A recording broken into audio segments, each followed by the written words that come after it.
Good morning, lovely souls. Happy Saturday.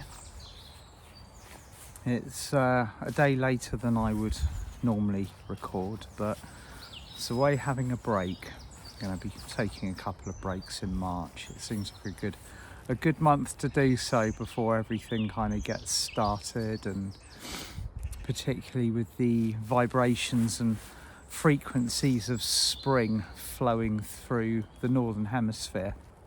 And oddly enough tonight the clocks go forward, so a little bit earlier than normal. We kind of hit the daylight saving time, or whatever you want to call it. So what do I want to talk about today? That's the question. I'm seeing a lot of people kind of zeroing in or beading in on the same thing, and although when many people do this, there is usually a slightly different message, but ultimately the idea, or the light bulb, the cosmic light bulb, the truth into the cosmic truth is coming through from a shared or unified pool. That's one of the wonderful things about the field that we work with nowadays, especially with so many people plugging into it now. You will see a pattern or a repetition or a field of ideas that have been seeded, but each is open to personal interpretation, and that's beautiful. We're all teaching from the heart, or we're learning to teach from the heart, or we're remembering to teach from the heart, and everybody's got their own piece of the puzzle, which the puzzle is, it's got a lot of pieces to it at the moment.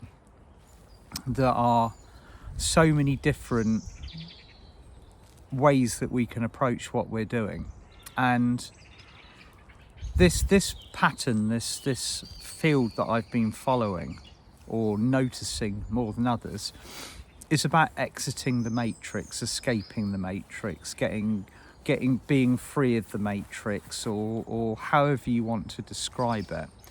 And of course that it's of optimal and utmost importance, because I think we're all feeling it in one way or another, even if even those that are still plugged in.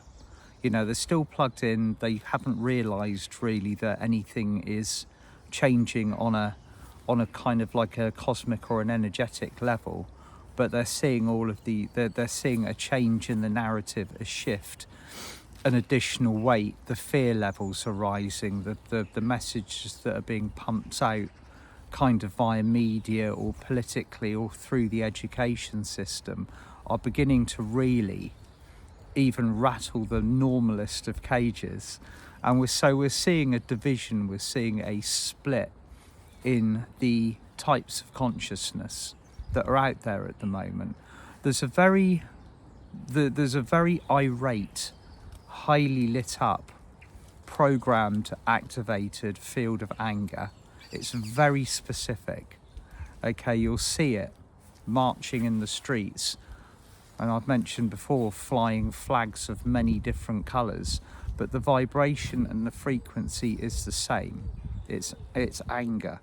It's being fueled by the necessity of the matrix, third dimensional matrix, to retain its control, retain its power, have the ability to continue to survive, because that's the way our reality has run in the past. In order for something to grow, to sustain itself, to evolve, to become a bigger or more efficient version of what it was previously, it has to have fuel. Okay, so the fuel, what is the fuel? What would you say, or what would I say, is the primary ingredient for combustion within the third dimensional matrix, if we were regarding the matrix as an engine, which of sorts it is. It's a big multifaceted engine that controls many different things, down to thought, medicine, education, politics, finance, all of these things contained within this fast moving engine, with all of these pistons moving and the fuel being oxygenated and the sparks kind of igniting the fuel and moving forwards, this incredibly powerful unit of combustion that recently has begun to have the majority of its fuel starved. So what's it doing? How you know, I always ask myself, what is the counter response to something having its fuel source shut off? In the case of what we're seeing at the moment, we're seeing an increase in activity, like a huge injection of all of the remaining fuel sources being put into one space in order to gather as much power as possible to retain control. How do we step out of that? What is the best way to just say, I'm not participating? It's all very loud and it's all very noisy and it's all very scary and la-di-da. We've exited. Okay, if you're listening to me now, you're either in the process of removing yourself, or you have already consciously stepped out and are making the preparations to live, to thrive, to grow, to evolve spiritually, physically, consciously, energetically, all of the different facets, but without being plugged into that state of infinite unconsciousness which we see all around us, and even within the kind of the most controlled aspects of what we call the matrix now. There are people and light bulbs waking up, because that is of course how it happened in the first place. We were in the middle of that. We were participating actively, whether we knew it or not, and all of a sudden we had a spiritual awakening. And little by little we begin to extract ourselves. So having done that and still being very much affected by the happenings, what do we do? What's the easiest thing to do? And I've been asking myself this, and having tuned into some very interesting people who talk about this, and there's too many to mention. Some of them are kind of giving a slightly distorted narrative in order to mislead, but there's other people out there that have got themselves in positions where people will listen to them and they are speaking utter clarity and truth, and you can tell immediately who those people are, because when you hear them, when you tune into them, when you embrace or you intertwine your energies of your intention and your focus with what is being spoken and what is being taught, there are no red flags. Okay, there's no discernment. There's no little discernment angel standing there waving the flag going, attention, attention, something's not right here. We've automatically kind of got to the stage now where we can hear this, we can see this, we can function, we can receive information and energy, and we know automatically whether it is right for us or not. So the way that has been, and this you might listen to me this morning and think, oh, I know this, I do this every day. You know, it's teaching your grandmother to suck eggs, so to speak. Stepping out of this, the craziness, the pressure, involves being very vigilant with your own space. Okay, so as I'm doing now, 4 years ago now, I was very guided to come outside and to tune in to nature whilst receiving and speaking. So I've been doing these updates now. It will be, we're kind of around celebrating the 4 year mark, which is quite incredible. You know, I felt a very powerful duty of service to be doing this when I first started doing it in 2020. And I immediately realised that not only was it a service to those that come and listen to me, like i.e. you, but it was also a service to myself, because it gave me the opportunity to sit quietly, sit peacefully, to not just shut out, but to change the aspect and the focus of my reality and change it to one where I receive, where I'm in nature. Even if I'm close to where civilization is, I have got trees around me. I've got soil, like woodland floor beneath my feet. Very soon, the leaves will be coming out. I'm already seeing the daffodils everywhere. The second I sit into that will step into that, my reality, my focus, my energy, my biosphere of my reality shifts. It's instantaneous. So one of the things that is vital for the stepping out of the matrix is to know when it is affecting you, to be aware of the fact that, okay, my body's and my fields, the me, this precious unit that your soul frequency, your soul focus, your personality occupies. When is it becoming distressed? Okay, that's the first thing to identify. Is when have you stepped out of alignment? Whereas previously you may have been in alignment, you might have been breathing correctly, everything's going okay, the flow of all of the train of thought moving through you has been linear, it's been clear, it's been precise, it's been calm. All of a sudden it will distort.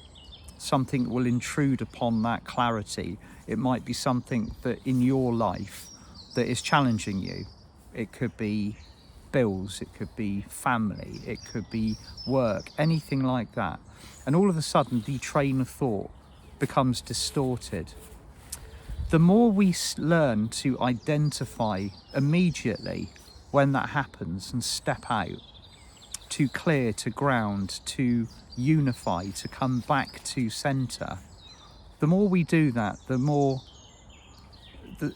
natural it becomes. It doesn't become it turns from something that we have to actually shoehorn ourselves out of the stressful situation and do it as a matter of emergency, to something that we automatically do.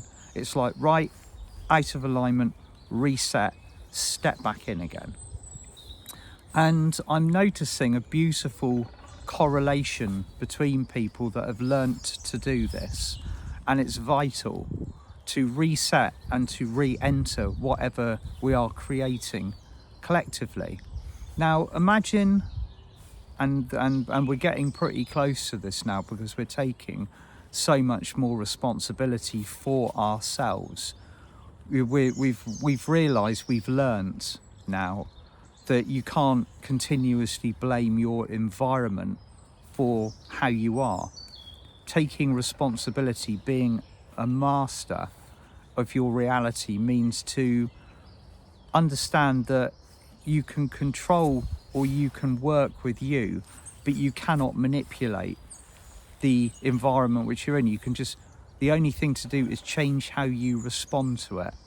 Okay, so it's flipping the whole I'm being subjugated, I'm being controlled, everything is making me feel like this, to I am in control of my reality. I choose to feel a certain way and reset that. Okay, if you have to remove yourselves from the old reality multiple times in a day to reset, to ground, to come back to your point of clarity and peace and focus, and that is what you do, okay? Because we are doing what we need to do at this time in order to build that resilience, that self-awareness, that mastery. And that's how we break free of the matrix. We regain control of the biosphere of our reality. And ultimately, when we have weight in numbers, meaning all of us are doing this, Okay, we're not buying what's being presented. We're not allowing it to manipulate our emotions, to control us, to freak us out, to make us angry, to make us sad. You know, if we do feel those emotions, it's because we choose to, not because somebody else or something else is dictating how it occurs within us. That is mastery. It's mastery, and it's mastery of alchemy of self and environment. And it's very, very important that all of us take this step of responsibility. The angels can give you peace. The ascended masters can give you information. The dragons can clear your energy. The unicorns can provide you with grace. But ultimately, you will still have to work through your lessons. You will still have to step through those gateways of initiation in order to prepare you for the next level and the next phase of your journey. We spoke about this in the last Q&A, Mir Kafkios and I. There was a very interesting question for the group, the 6 months advanced Ascension group that we've just been doing.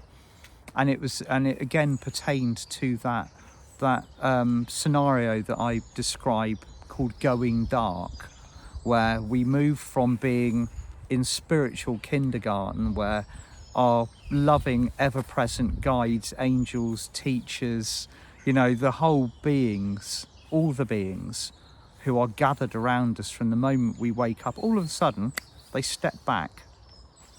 And it's just like, wow, what have I done?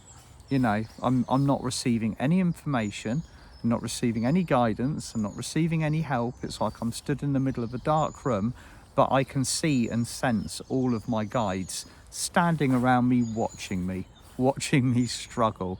And that's exactly what they do, basically. When you've reached a point on a pathway where your vibration hits a marker point, a certain point in your spiritual evolution, you're tested on your ability to function independently. A little bit like a child once it learns to walk, you know. You're going to get your hand held while you're staggering around, bumping into the furniture, but ultimately an adult will have to let go of your hand and you will have to walk, you will have to run, you'll have to take those steps and then decide in which direction you're going. So going dark, you know, like you might be listening to me thinking, oh my God, this is happening to me at the moment. I feel abandoned.